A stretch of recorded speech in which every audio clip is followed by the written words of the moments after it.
ನಾವಿವತ್ತು ಆರಾಮಾಗಿ ಸೆಲ್ಫಿ ತಗೊಳ್ತಿದ್ದೀವಲ್ಲ, ಇದರ ಹಿಂದೆ 200 ವರ್ಷಗಳ ಒಂದು ಕಿರಿಕ್ ಇತಿಹಾಸನೇ ಇದೆ. ಆಗಿನ ಕಾಲದಲ್ಲಿ ಫೋಟೋಗ್ರಾಫರ್ ಬರ್ತಾರೆ ಅಂದರೆ ಇಡೀ ಊರೇ ಹಬ್ಬದ ಥರ ರೆಡಿ ಆಗಿರುತ್ತಿತ್ತು. ಯಾಕಂದರೆ ಅದು ಬರೀ ಫೋಟೋ ಅಲ್ಲ, ಒಂದು ಜೀವಮಾನದ ಸಾಧನೆ ಅನ್ನೋ ರೇಂಜಿಗಿತ್ತು. ಇವತ್ತು ನಮಗೆ ಸೆಕೆಂಡಿಗೆ 10 ಫೋಟೋ ಹೊಡೆಯೋಕ್ಕಾಗತ್ತೆ. ಆದರೆ ಆವತ್ತು ಒಂದು ಫೋಟೋ ಫೇಲ್ ಆದರೆ ಮತ್ತೆ 8 ಗಂಟೆ ಕಾಲ ಕಾಯಬೇಕಿತ್ತು. ನಿಮಗೆ ಅನಿಸಬಹುದು, ನಿಮ್ಮ ತಾತನೋ ಅಥವಾ ಮುತ್ತಾತನೋ ಫೋಟೋದಲ್ಲಿ ಯಾಕೆ ಅಷ್ಟು ಗಂಭೀರವಾಗಿ ಮುಖ ಊದಿಕೊಂಡು ಕೂತಿರ್ತಾರೆ ಅಂತ. ಅವರಿಗೆ ಮೂಡಿರಲಿಲ್ವಾ ಅಥವಾ ಕೋಪಾನ ಅಂತ? ಖಂಡಿತವಾಗ್ಲೂ ಇಲ್ಲ.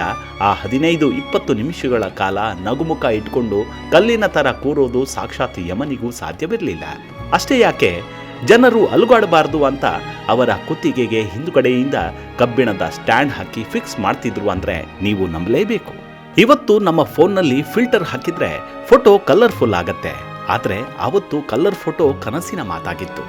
ಬೆಳ್ಳಿಯ ಪ್ಲೇಟ್, ಅಪಾಯಕಾರಿ ಕೆಮಿಕಲ್ಸ್ ಮತ್ತೆ ಸೂರ್ಯನ ಬೆಳಕು, ಈ 3 ಒಂದೇ ಅಳತೆಯಲ್ಲಿ ಸರಿ ಹೋದ್ರೆ ಮಾತ್ರ ಒಂದು ಫೋಟೋ ಹೊರಗೆ ಬರ್ತಿತ್ತು. ಅಂದರೆ ಆ ಕಾಲದಲ್ಲಿ ಫೋಟೋ ತೆಗೆದುಕೊಳ್ಳೋದು ಇವತ್ತಿನ ಥರ ಸ್ಟೈಲ್ ಆಗಿರಲಿಲ್ಲ, ಅದೊಂಥರ ಟಾರ್ಚರ್ ಕೂಡ ಆಗಿತ್ತು.